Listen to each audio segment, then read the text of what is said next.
जय श्री कृष्णा, नमो नारायण, वासुदेव, हर हर महादेव। डॉक्टर आशुतोष जी आयुर्वेदिक हॉस्पिटल नान से हमारे साथ हैं और स्वास्थ्य संबंधी जानकारी के लिए कुछ रोग संबंधी जानकारी देंगे हमारे यूट्यूब चैनल पे।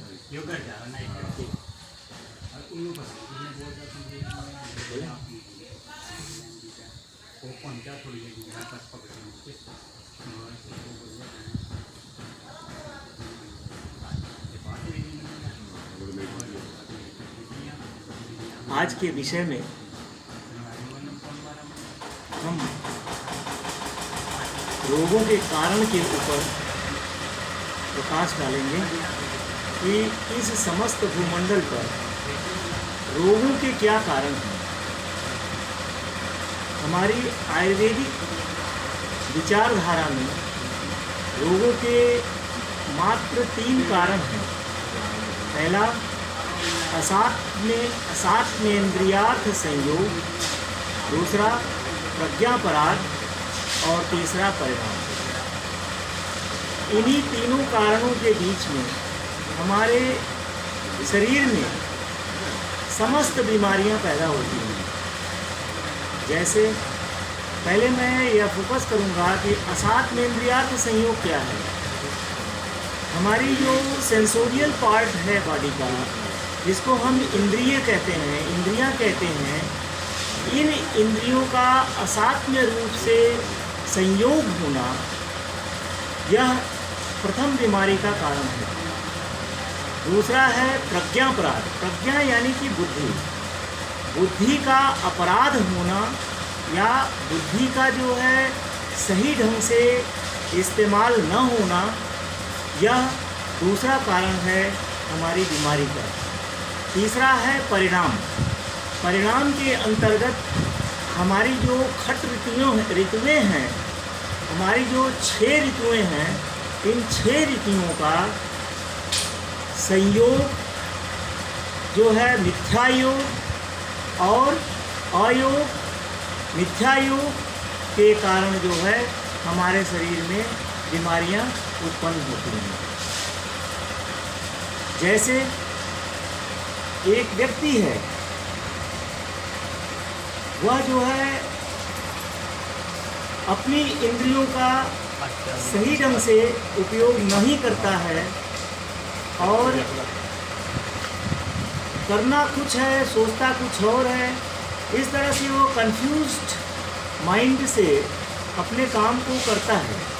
तो जब वो कंफ्यूज्ड माइंड से काम को करता है, तब उसका जो मनः स्थिति है, उस मनः स्थिति की जो है शरीर के ऊपर जो है बहुत बड़ा प्रभाव पड़ता है। और जब शरीर के ऊपर प्रभाव पड़ता है तो शरीर के अंग प्रत्यंग जो है वो दूषित होते हैं, और जब वो दूषित होते हैं तो वो बीमारी, तरह तरह की बीमारियां शरीर में लगती हैं। दूसरी बात है प्रज्ञापराध। प्रज्ञापराध बुद्धियों का जो अपराध, बुद्धि का जो अपराध होता है। जैसे सपोज करिए कि हम एक टीचर हैं, बच्चों को शिक्षा देते हैं, तो वहाँ जब टीचर बच्चों को शिक्षा देता है तो जो है बच्चे बुद्धि का, उसमें कुछ कम बुद्धि वाले बच्चे होते हैं, कुछ ज़्यादा बुद्धि वाले बच्चे होते हैं, तो सारी चीज़ें वो ग्रैस्प नहीं कर पाते। तो क्या होता है कि वो बच्चे जो कमज़ोर माइंड के बच्चे हैं, उनको जो है बीमारी, उनको जो है एक इन्फीरियरिटी कम्प्लेक्स फील होता है कि हम और बच्चों की तुलना में जो है हम डल होते जा रहे हैं। तो ये इन्फीरियरिटी कम्प्लेक्स जो डेवलप हो रहा है, ये भी एक बुद्धि के अपराध के वजह से हो रहा है।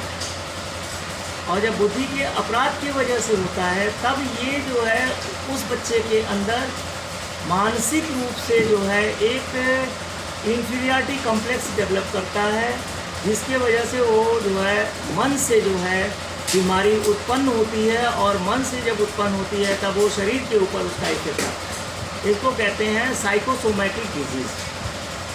तीसरा है परिणाम। परिणाम से रिलेटेड जो भी बीमारियां हैं, जो भी हम ऋतुओं का जो भी हम सही ढंग से उपयोग नहीं करते हैं, जैसे ठंड का सीज़न है तो हम ठंडी चीज़ें खा लेते हैं, गर्मी का सीज़न है तो हम गर्म चीज़ें खा लेते हैं, तो ये क्या है? ये मिथ्या योग है, अयोग मिथ्या योग। ऋतुओं का अयोग मिथ्या योग होना भी यह एक रोग का कारण होता है, और यह रोग का कारण जो है मात्र शारीरिक रूप से ही जो है, ये परिणाम जो है वो शारीरिक रूप से ही जो है रोग को उत्पन्न करता है। इस परिप्रेक्ष्य में थोड़ा सा और मैं प्रकाश डालता हूँ। जैसे एक एग्जाम्पल दिया जाए कि हमारी जो अल्पसत्व है, तैरल्पसत्व से मला प्रदुष्टा बुद्धे निवासम हृदय प्रदुष्ट श्रोतांश अधिष्ठाय मनोवहानी प्रमोहंत्यासु नरस्य चेतन।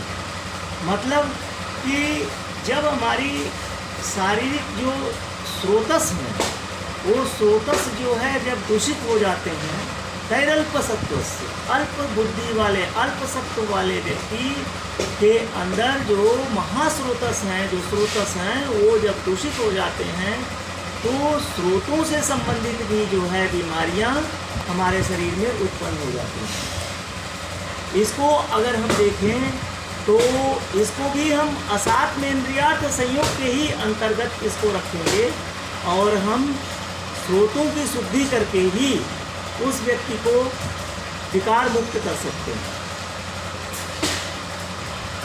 तो स्वास्थ्य की कड़ी में यह दूसरी कड़ी है, स्वास्थ्य पर चर्चा की है दूसरी कड़ी में मैं जो है इसको फोकस कर रहा हूँ, थोड़ा बन नहीं रहा हूँ। सभी से जय कृष्णा। सभी इस वीडियो को लाइक करें और हमारा जो मनोबल बढ़ेरें। हरे कृष्णा, हर हर महादेव।